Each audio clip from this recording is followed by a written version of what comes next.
Na primeira parte da série, A Primeira Cruzada, vimos que a Guerra Santa formou um exército com europeus de diversos estados, movidos pela fé cristã e pela defesa de suas terras contra invasões muçulmanas. Surpreendentemente bem-sucedidos, os cristãos estabeleceram pequenos estados no Levante Oriental. Apesar das dificuldades inerentes à sua diversidade e inexperiência. Após a conquista, a maioria dos cruzados retornou à Europa, deixando para trás líderes como Godofredo de Bulhão e Tancredo, que enfrentaram desafios significativos para manter e governar os novos territórios, em meio a tensões e hostilidades contínuas com os vizinhos muçulmanos. E agora, vamos ver a continuação dessa incrível história. Depois de retornar a Antioquia, Bohemundo passou o primeiro semestre do ano 1100 fazendo campanha no leste, conquistando o território do emir de Alepo. Em maio, sitiou a Famia, devastando seus campos. Em resposta, Ridwan, o emir de Alepo, reuniu seu exército e avançou de Rama, com a intenção de expulsar os francos de Calaat Jabar. No entanto, os cavaleiros de Bohemundo, de Gezer Shugur e Sinjar, agora mantidos pelos cruzados, infligiram uma derrota esmagadora a Ridwan, capturando 500 tropas alepinas. Esta vitória permitiu a Bohemundo capturar Shaizar, Hadr e a maior parte do território a oeste de Alepo. O gigante normando estava agora posicionado para capturar Alepo. De repente, mensageiros chegaram de Gabriel, o governador armênio de Melitene, na Anatólia. Gabriel implorou pela assistência de Bohemundo, pois Melitene estava sitiada pelo emir turco Danishmend, de Sivas. Bohemundo imediatamente reuniu uma força de algumas centenas e correu para o socorro de seu aliado armênio. Preocupado com o atraso, Bohemundo não esperou para reunir um grande exército. À medida que avançava em Melitene, em julho de 1100, foi atacado por Danishmend, cujas forças superaram os cavaleiros de Bohemundo. Enquanto os normandos eram postos em fuga, o próprio Bohemundo foi capturado na batalha.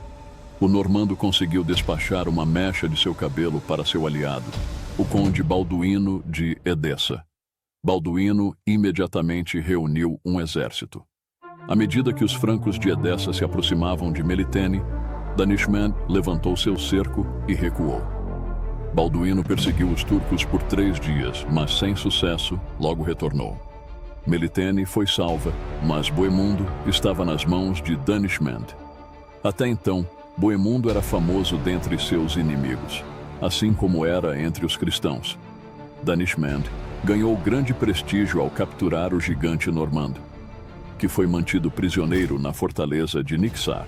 O tempo de Bohemundo no cativeiro tornou-se material de lenda, e uma tradição afirma que a filha do emir, a bela princesa Melás, apaixonou-se pelo atraente normando e tornou-se sua amante. Na mesma época, naquele verão, no reino de Jerusalém, Godofredo de Bulhão recebeu uma embaixada veneziana em Jaffa, onde discutiram o cerco da cidade portuária de Haifa.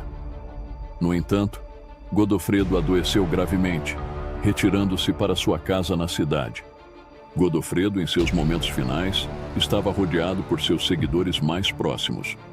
O cronista Albert de Aix descreve a cena da seguinte maneira: 4 de seus companheiros o cercavam no leito, alguns com as pernas do rei sobre seus colos, outros apoiando sua cabeça para que pudesse reclinar. Alguns de fato estavam chorando sobre o rei moribundo com grande tristeza e lamentação, porque tinham muito medo de serem abandonados por tão grande príncipe nesse momento tão difícil. Enquanto isso, Tancredo e o patriarca da Imberto juntaram-se aos venezianos no cerco de Haifa. A condição de Godofredo piorou. Fez sua confissão final, recebeu a Eucaristia e, finalmente, morreu em 18 de julho de 1100. Albert de Aix enfatiza as variadas etnias dos cristãos reunidos em Jerusalém naquele momento. Gauleses, italianos, sírios, armênios e gregos escrevendo que todos lamentaram a morte de Godofredo.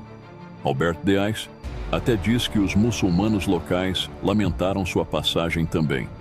Godofredo foi enterrado na entrada da Igreja do Santo Sepulcro, que ainda estava em grande parte em ruínas, mas logo passaria por extensas renovações pelos cruzados.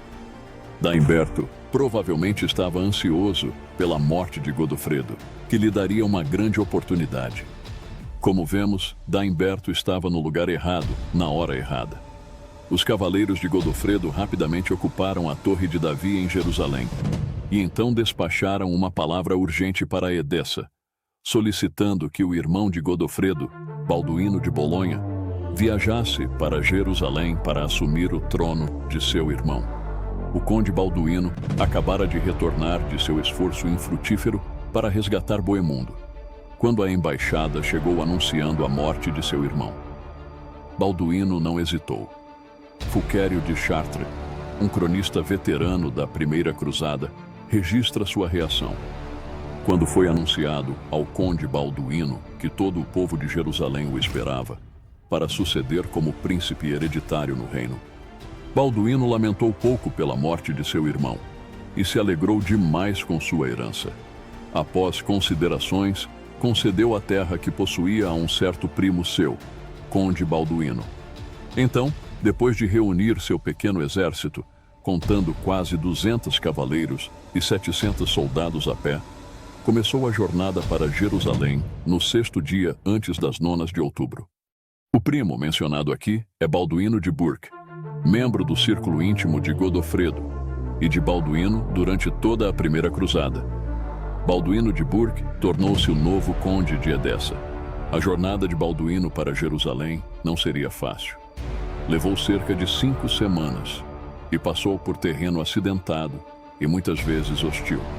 Chegou rapidamente a Antioquia, onde enviou sua esposa e bagagem por mar para o porto de Jafa. Agora veio a parte difícil. Marchou para o sul em 2 de outubro. Em Trípoli, recebeu suprimentos do emir e em seguida continuou para o sul, negociando uma passagem difícil ao longo da costa em direção a Beirute. Montou acampamento para a noite, durante a qual seus homens sofreram ataques de assédio de todos os lados. Fulquério de Chartres, que viajava com Balduíno na época, fornece um relato vívido que transmite o terror do autor durante a batalha. Fingimos coragem, mas temíamos a morte. Era difícil recuar, mas mais difícil avançar. Por todos os lados, fomos cercados por nossos inimigos. De um lado, aqueles em barcos no mar. Do outro, aqueles dos penhascos pressionavam implacavelmente contra nós. Naquele dia, nada correu bem. Não tivemos descanso, nem nossas bestas sedentas foram sequer aguadas. Na verdade, desejei muito estar em Chartres ou Orleans, e outros homens também. Durante toda aquela noite, ficaram de nossas tendas esgotados, a fim de manter o inimigo distante. Ao amanhecer, Balduíno decidiu que a situação estava se deteriorando e ordenou uma retirada. Quando Balduíno retira suas tropas, os cruzados tentaram se retirar também, o que encorajou o exército turco. Continue conosco em nossa grande aventura, nobre cavaleiro. E veja a terceira parte do vídeo agora mesmo em nosso canal. Link na descrição do vídeo ou no card aqui em cima. Deus vult.